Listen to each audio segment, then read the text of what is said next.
di rafetlu kaddu yi nga xam ne jóg na fi di leen remercier vraiment ci message d'encouragement et de félicitations yi nga xam ne le ministère mu ngi essayer en tout cas ci nga xam ne moom lañ ko dénk ci réforme yi nga xam ne amoon nañ ko digle ak sénégalais yi en tout cas ñu ciy jéem a def suñu kéemtalaay kattan. Monsieur le Président, dama bëggoon avec votre accord avant ñuy répondre questions yi nga xam ne jóg na fi ñu mën a def juste un petit discours en français pour wax loi bi lan moo ko tax a jóg parce que ñi nga xam ne ñoom la ñuy waxal au-delà des Sénégalais dafa am ñi nga xam ne ñoom la ñu war a réguler muy plateforme yi nga xam ne nekkuñu ci dëkk bi te peut-être làkkuñu sunu làkk moo tax loi bi dañ ko faram-fàccee en tout cas ci nasaraan ak ci anglais et puis suñu jógee ñu répondre en tout cas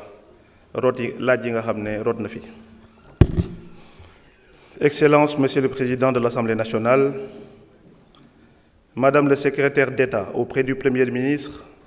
chargé des relations avec les institutions porte-parole du gouvernement, honorables députés, c'est un honneur de me retrouver devant votre auguste Assemblée pour vous présenter le projet de loi portant création et fixant les règles d'organisation et de fonctionnement du Conseil national de régulation des médias, en abrégé CNRM. Je tiens d'emblée à saluer la qualité constante du travail parlementaire accompli par votre Assemblée, dont la vigilance contribue à renforcer l'état de droit, la solidité de nos institutions et la vitalité de notre démocratie. Honorables députés, la loi numéro 2006-06 du 4 janvier 2006 a institué le Conseil national de régulation de l'audiovisuel CNRA. Ce cadre a joué un rôle déterminant dans l'organisation et la structuration du paysage audiovisuel national. Il a accompagné une phase importante de notre évolution démocratique. Mais soyons lucides, ce cadre a vécu. Depuis 2006, l'environnement médiatique a connu une mutation profonde, radicale, irréversible. La révolution numérique a explosé nos repères traditionnels. Les plateformes en ligne, TikTok, Facebook, X, Instagram, YouTube, sont devenus les premiers médias de millions de Sénégalais, en particulier nos jeunes. Des créateurs de contenu émergent chaque jour, sans filtre, sans règles, sans responsabilité éditoriale claire. L'intelligence artificielle génère désormais des contenus qu'il est parfois impossible de distinguer du réel. Face à cela, que pouvait faire le CNRA? Rien ou si peu. Parce que le champ de compétences était limité à l'audiovisuel, parce qu'il n'avait pas de prise sur les plateformes numériques, parce qu'il manquait d'outils pour traquer les manipulations de l'information, les discours de haine et la désinformation massive. Le statu quo n'était plus une option, honorable député. Il était même devenu une forme de démission. C'est de ce constat est née la réforme que j'ai l'honneur de vous présenter aujourd'hui. Avec le CNRM, nous franchissons un cap décisif. Nous passons d'une régulation sectorielle à une régulation intégrée de l'écosystème informationnel. Qu'est-ce que cela veut dire concrètement? Premièrement, le champ de compétences est radicalement élargi. Le CNRM régulera désormais la presse écrite, la presse en ligne, les plateformes numériques et de partage. Oui, TikTok, Facebook, Instagram, YouTube sont dans le périmètre d'action.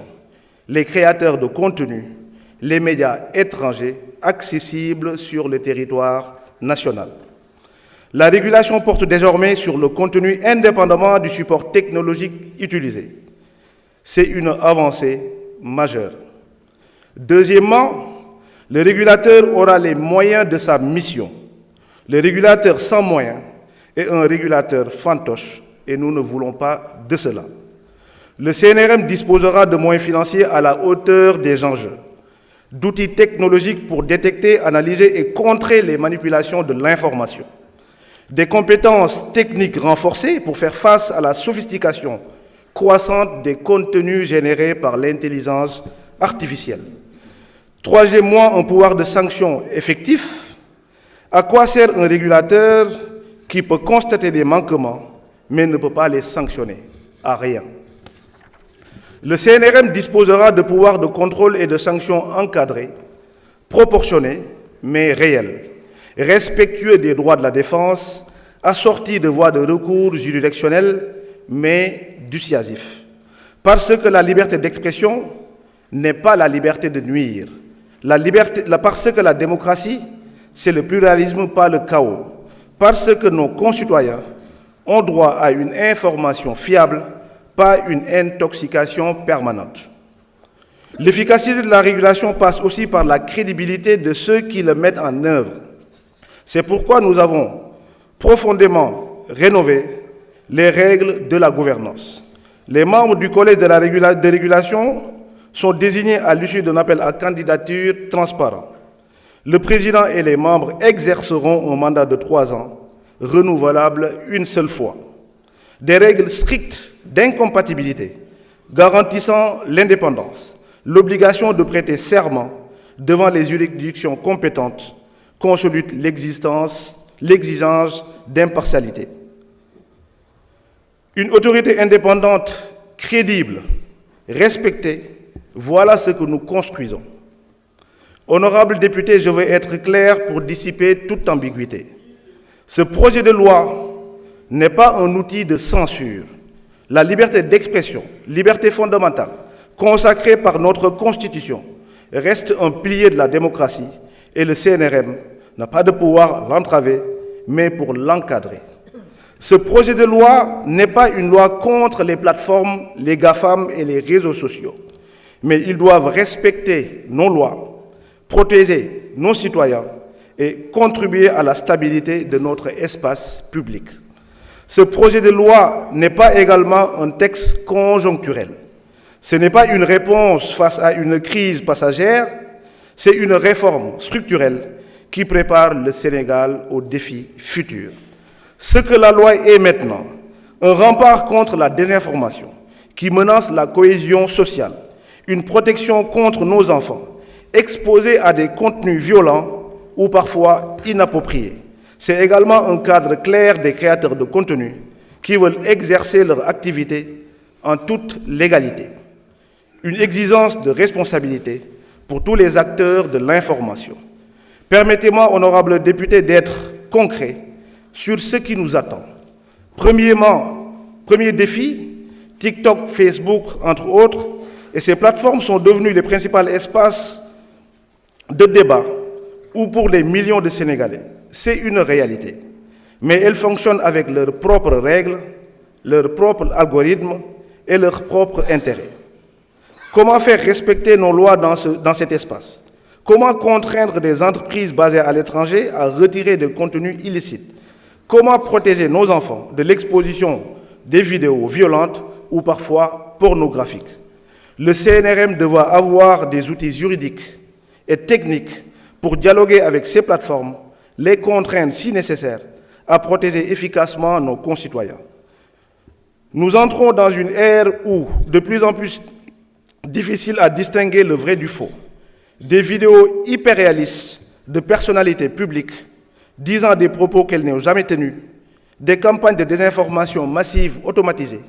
des deepfakes à grande échelle et parfois nos guides religieux offensés sans respect de nos valeurs. Les régulateurs doivent pouvoir identifier,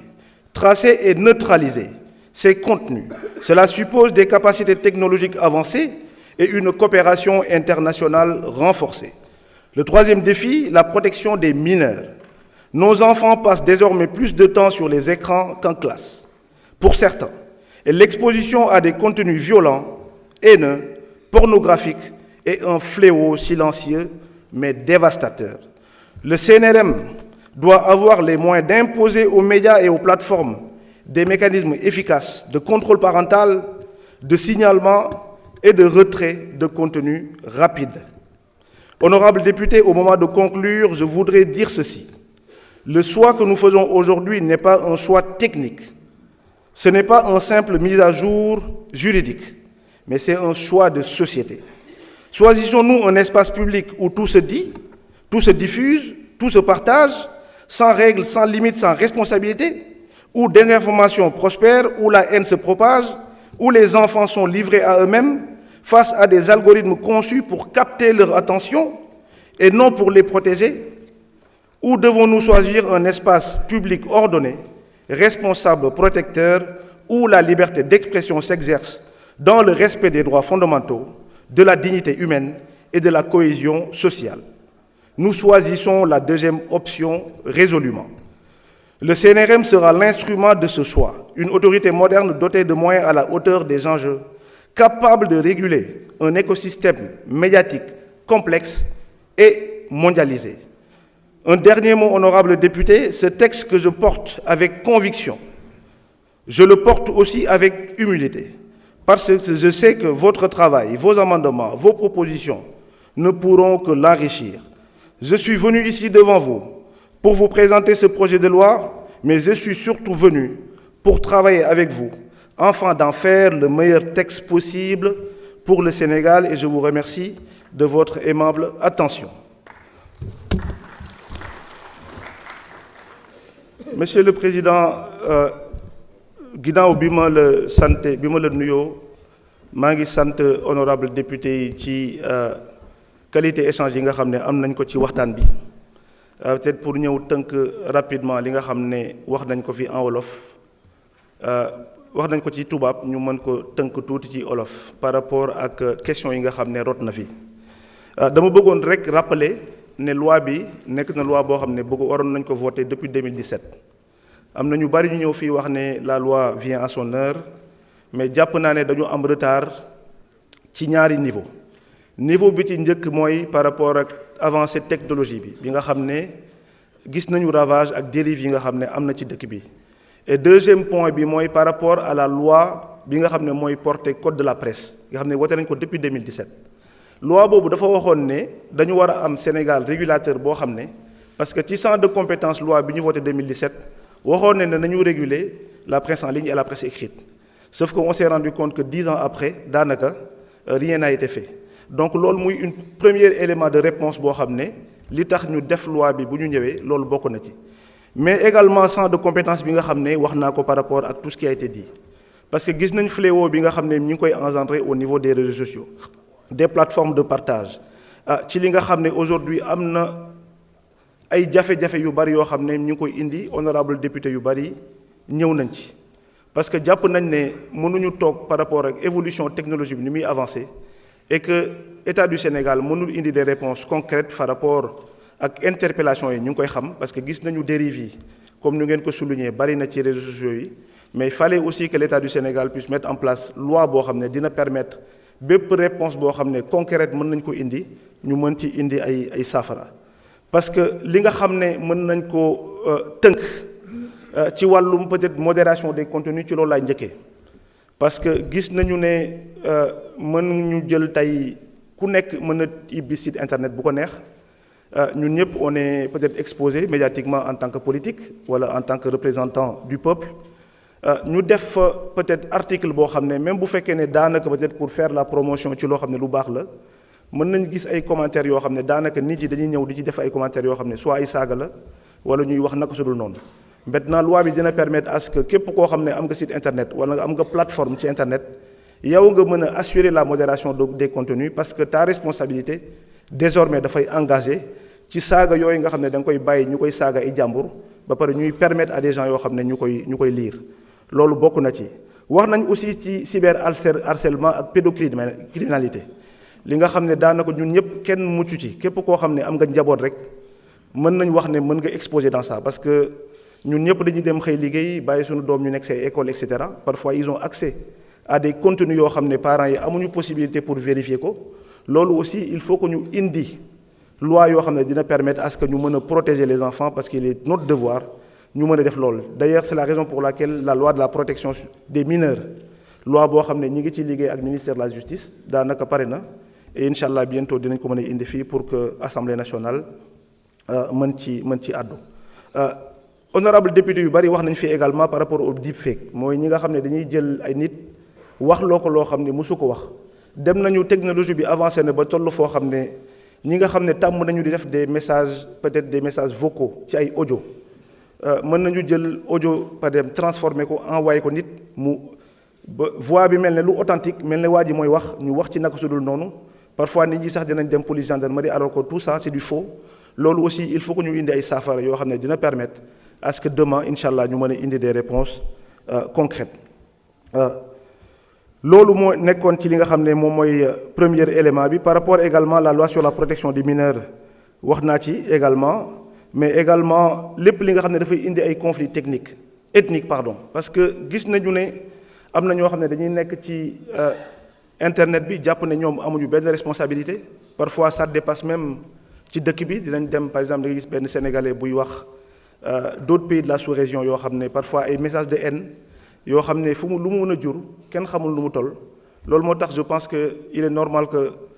au-delà de la responsabilité individuelle l'État aussi mën a am des moyens de coercition yoo xam ne dina permettre à ce que fléau bi nga xam ne baaxul ci dëkk ñu mën ci indi des réponses concrètes. Maintenant par rapport à la gouvernance parce que am na question yu ñëw yu bari wax par rapport à la régulation et comment les membres sont désignés damay ñëw rek wax lu gàtt par rapport ak l'ancrage parce que am nañu posé question wax ne pourquoi CNRM nekk au niveau de la présidence de la République comme ni nga xam ne CNRA noonu la nekkoon président de la République loolu nekkul guléet daanaka organisation yi nga xam ne dañu am une autonomie wala benn indépendance souvent ils sont logés à la primature ou à la présidence de la République parce que c'est juste d'ordre institutionnel parce que budget bi ñu leen war a jox il faut que ancrage institutionnel bi pour des questions de transfert de crédit mu mën a am fu mu jógee et également pour garantir l'indépendance mënoo jël lu mel nii par exemple nga ni ministère bi nga xam ne moom mooy voter loi bi nga def ancrage foofu parce que bu boobaa mën nañu sax ne yéen da ngeen bëgg peut-être contrôler loolu moo tax ngeen def ko ci ministère bi donc loolu c'est une question peut-être qui se justifie par rapport à ça par rapport ñëwoon naa ci lu bari par rapport li nga xam ne waxoon nañ ko au sein de la commission mais également pour garantir l'indépendance comme ni ñu ko waxee les 12 membres yi nga xam ne moom mooy composer le CNRA demain dañu décider def appel à candidature bi nag je pense que pour faire gage de transparence gage de crédibilité on ne peut pas faire mieux parce que jàpp nañ ne Sénégalais yépp ñoo yam et que bu fekkee ne dañu bëgg a am garantir l'indépendance par rapport ak point d'attention yi nga xam ne la plupart des députés soulevé nañ ko il faut que ñu jël ñoo xam ne non seulement même bu fekkee ne dañu bokk ci ñoo xam ne ils sont issus de catégories socio-professionnelles il faut qu'aussi ñu am expertise parce que damay wax sànq pour répondre à la question de l'honorable Mame Diarra ñi nga xam ne peut-être que dañuy ñëw suba pour mën a réguler les GAFAM c'est de la technologie c'est souvent des technologies avancées il faut nga am benn expertise boo xam ne moom mooy permettre demain outils yi nga xam ne sax moom ngay teg en place yi permettre que ñu mën a traquer yenn faux comptes yi parce que gis nañu bari ñoo xam ne wax nañ ko sànq ñoo xam ne dañuy toog seen kër yaakaar ne peut-être que dès lors qu'ils sont dans le virtuel ils sont à l'abri alors que loolu mooy profiter sax pour lancer message ñi nga xam ne c'est les plus jeunes sunu rakk yi wala sunu jarbaat yi de la même manière qu'on les retrouve dans la vie réelle noonu lañ leen mën a retrouver ci li nga xam ne moom mooy la vie virtuelle et loolu c'est hyper important donc c'est pas parce que da nga nekk ci ginnaaw clavier nga wax naka su dul noonu wala nga saaga jàmbur que personne peut te retrouver aujourd'hui technologie bi avancé ne foo xam ne mën nañ ko def en 2 clics et bu boobaa peut-être que di nga sonal sa bopp sonal say parents et loolu je pense que ñi nga xam ne nekk nañ plus jeune war nañ ci mën a bàyyi xel bu baax ñëw nag ci benn point boo xam ne c'est hyper important par rapport au processus parce que damay bañ suba ñu xëy ne comme d'habitude le ministère dafa xëy rek génne benn loi et cetera dama bëgg a wax rek ne honorable député yi pour être transparent que processus bi commencé nañ ko daanaka depuis janvier 2025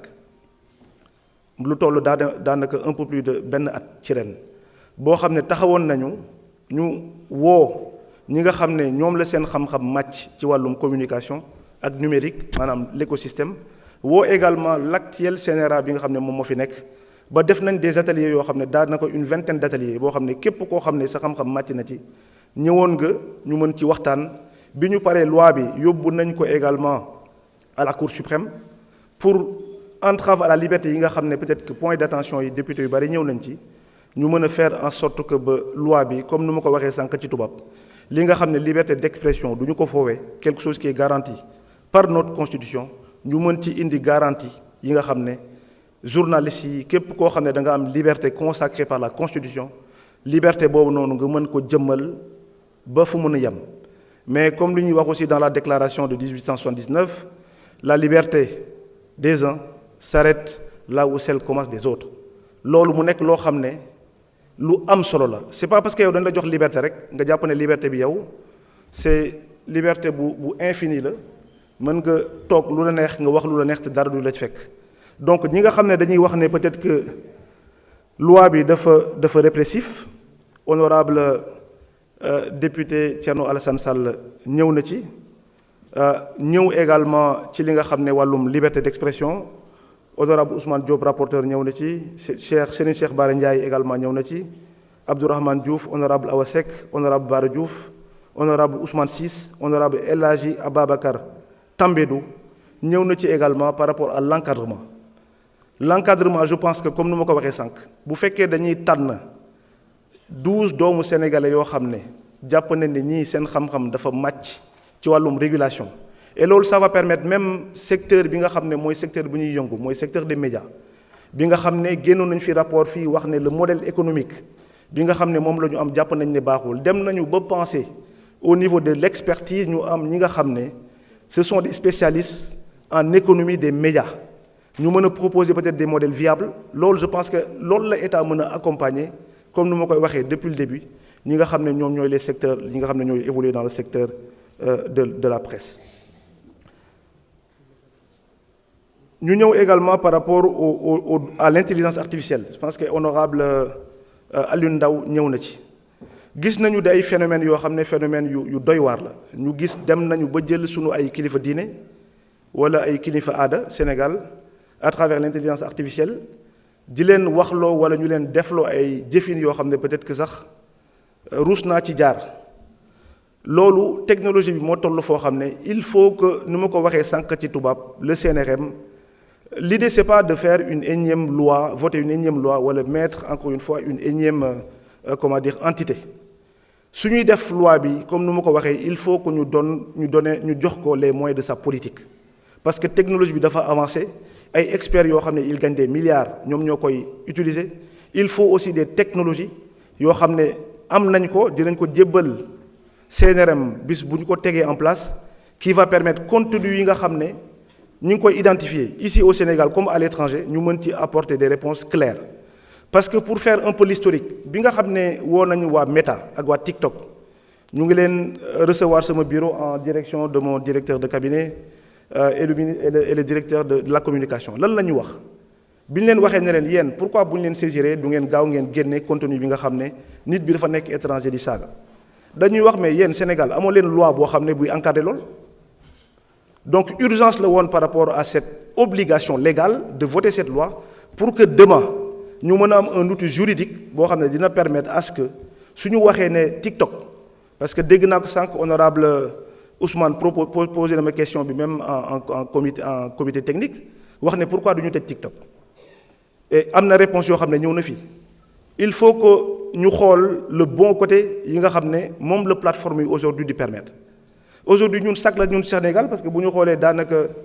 ki nga xam ne mooy peut-être le plus grand TikToker avec plus de 150 millions de followers ak des milliards yoo xam ne mi ngi koy gagné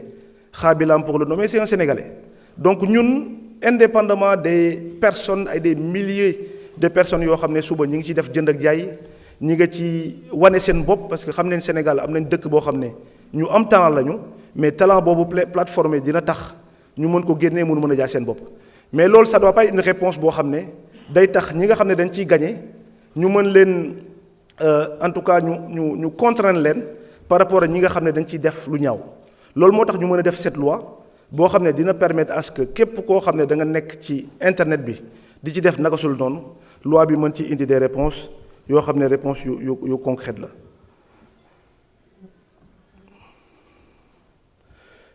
Rapidement peut-être que avant temps bi di jeex pour revenir sur la question concernant peut-être que c'est pas à l'ordre du jour mais c'est des questions yoo xam ne ñëw na fi honorable Guy Marius Sagna posé ko par rapport à la poste parce que am na c'est l'occasion également de remercier Monsieur le Premier ministre Ousmane Sonko pour le portage. Parce que wax nga ko sànq sa wax c'est la première fois Sénégal ñu ñëw un conseil interministériel dédié à la poste. Je ne vais pas revenir ci li nga xam ne poste noonu la doxee ci 12 années derrière yi nga xam ne daanaka les effectifs ont été multipliés par 2,5 ci loo xam ne Sénégal mën ci def 18 milliards de francs CFA par at te mënul génne sax 1 milliard loolu mënul am une réponse conjoncturelle. Il faut ñu togg ko loolu moo tax y a un certain nombre de mesures yoo xam ne le Premier ministre jëloon na ko te lépp luñ ci warloon ak ñun ci 2025 bi par rapport à ce qui a été def nañ ko. Et il y a un compte rendu régulier qui est envoyé au Premier ministre pour xool les poñ yi nga xam ne waxoon nañ ko ak aux agents de la poste ñu def ko bi ci gën a am solo mooy bi nga soulevé sànq par rapport au plan de départ négocié. Plan de départ négocié bi contrairement peut-être aux chiffres qui ont été annoncés aujourd'hui 3 milliards yi nga xam ne moom la ñu waxoon ne moom la ñu joxe nañ ba ëpp. Aujourd'hui nous sommes à 3 milliards et 71 millions de francs CFA. loolu mu nekk loo xam ne question yi bari na je pense que je vais vous inviter peut-être à passer au ministère pour que ñu mën a jox les détails yi nga xam ne par rapport à la poste mais également réeruñu aussi ak syndicats yi ak ñi nga xam ne mooy les équipes du ministère ñi ngi ci waxtaan ak syndicats yi saa su ne pour essayer de faire en sorte que plan stratégique bi nga xam ne moom la ñu war a élaborer au niveau de en 2026 qui va permettre de faire la relance de la poste ñu mën ko am le plus rapidement possible. Maintenant les questions yi nga xam ne ça concerne le directeur dama koy wax fii nii parce que le directeur général de la Poste monsieur Maguette Kane qui a été je pense qu'un contrôle interne audit interne de la Poste xam na bu baax la maison am na loo xam ne soulevé nga ko jusqu'à preuve du contraire je sais que c'est une personne boo xam ne bu mën liggéeyam bu xam lu muy liggéey ba pare je le connais vraiment honnête. Maintenant les questions qui ont été soulevées ministère bi comme nous ñu ngi koy def tout le temps d'ailleurs il y a pas plus tard que 2 mois nous étions en conclave pour chaque directeur boo xam ne nekk na fi ak ñi fi nekkul dañuy signer un engagement par rapport ak ci li nga xam ne moom la répondre au principe du jub jubal jubanti mais également des contrats par rapport aux engagements qu'ils prennent ci li nga xam ne moom mooy les contrats de performance. Donc dinañu def suñu kéemtalaay kattan pour xool questions yi nga xam ne soulevé nga ko ñu mën ci indi ay réponses très rapidement concernant le directeur. C'est également l'occasion de féliciter et de remercier l'ensemble des directeurs présents ici ñi nga xam ne du MCTL ñuy def seen liggéey en tout cas liggéey bu mucc ayib également di rendre compte mooy li nga xam ne la redevabilité bi nga xam ne suñu gouvernance moom la ñuy woote saa su ne et qui permet aujourd'hui à ce que li ñu digganteeg sénégalais yi ñu mën ci indi des réponses à temps voulu. Maintenant sur les questions concernant les GAFAM wax naa ko sànq il y a eu un bon début c'était de discuter d'abord avec ñi nga xam ne jàpp nañ ne dañuy jël des milliards des centaines de milliards de dollars di ko def ci technologie ñooñu ñun tolluwuñu doole ak ñoom. moo tax la première démarche comme je l'ai dit tout à l'heure à l'entame de mon propos ça a été de les convoquer au Sénégal TikTok Meta ñëw nañu Sénégal toog nañu waxtaan lépp li nga xam ne goulot d'étranglement la pour que les réponses efficaces yi nga xam ne mën nañ ko indi face à ces dérives là bi ci njëkk mooy loi bi moo tax loi bi bu ñu ko promulguer incha allah ça va nous permettre demain lépp loo xam ne ñu ngi koy jooy par rapport aux dérives que nous constatons sur les réseaux sociaux notamment des personnes vivant à l'étranger honorable député yu bari ci loolu lañ ñëw ñi nga xam ne ñi koy def nekkuñu Sénégal bitim réew la ñu nekk parce que mënatuñu concevoir également ñu jël ay nit yoo xam ne ay góor lañ di leen diffamer matin midi soir et loolu état bi dina jël un engagement ferme par rapport à ça pour apporter des réponses concrètes par rapport à ça. Ñi ngi doon wax sànq aussi honorable député Thierno Alassane Sall pour ne pas le nommer dommage qu'il soit parti on parlait de répression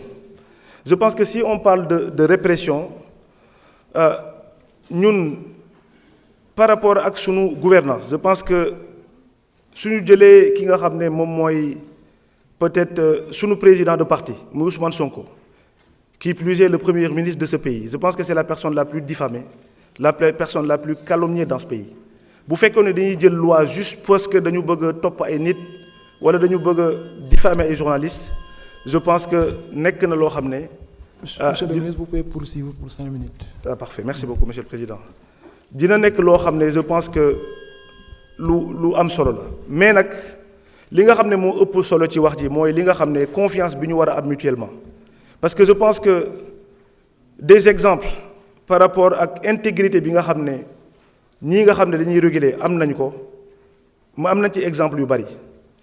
parce que CNRM nekkul loo xam ne rek dafa nekk loo xam ne lu solo la au même titre que yeneen entité indépendant yi nga xam ne dañu logé à la présidence muy ARTP muy CDP muy d'autres CNRM est logé à la même enseigne que ces entités-là et ñu ñëw ci indi ci innovation bu bees maa ngi wax waxu ARTP qui a suivi la même logique où il y a un appel à candidature qui a été fait bépp sénégalais boo xam ne yaa ngi ci Sénégal bitim réew ñu dem ba recevoir plus de 1070 candidatures te 7 personnes rek lañ ci soxla woon et loolu il a fallu mettre en place un comité indépendant et de manière transparente ñu jël ay doomu sénégalais yoo xam ne seen xam-xam màcc na ci wàllum télécom màcc na ci wàllum numérique ñu mën a aujourd'hui avoir un collège boo xam ne dina mën a répondre face aux enjeux de la technologie bi nga xam ne toll na foo xam ne tey il faut que Sénégal mën ci am des réponses de la même manière au niveau du CNRM nous faisons un appel à candidature qui va permettre non seulement de prendre des gens yoo xam ne issus des milieux socio-professionnels qui ont été cités dans la loi mais également d'asseoir un niveau d'expertise parce que expertise boobu noonu lu am solo la par rapport au choix des membres parce que li ngay réguler il faut nga xam ko li ngay réguler il faut nga am des compétences même bu fekkee dañuy wax ne y aura quelqu'un issu du milieu de la presse en ligne presse écrite etc. il faut que cette personne-là puisse avoir l'expertise nécessaire pour pouvoir contrer dérives yi nga xam ne moom la CNRA bëgg a indi di wax rek ne pour finir monsieur le président di leen remercier ci depuis les travaux de commission gis nañu Assemblée nationale am na taxawaay bu am solo ci li nga xam ne moom mooy loi bi à travers les amendements à travers des contributions yoo xam ne bi ñu ñëwee ci commission bi ñu bari indi nañ ci ay xalaat yu rafet mais comme nu ma ko waxee loi bi dafa nekk loi boo xam ne jàpp naa ne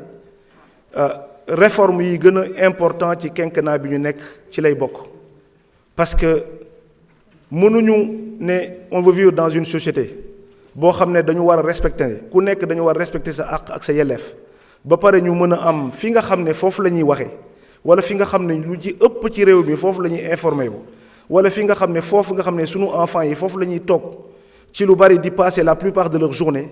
ñu bëgg ko bàyyi noonu comme un no man's land boo xam ne amul droit amul règle amul dara loo xam ne dañ koy état bi dina mettre en place pour que ñu mën ko réguler loolu je pense qu'il en va de la responsabilité de l'État et l'État s'est résolument engagé aujourd'hui pour doter de moyens sophistiqués pour que loi bi mu bañ a nekk rek encore une fois une énième loi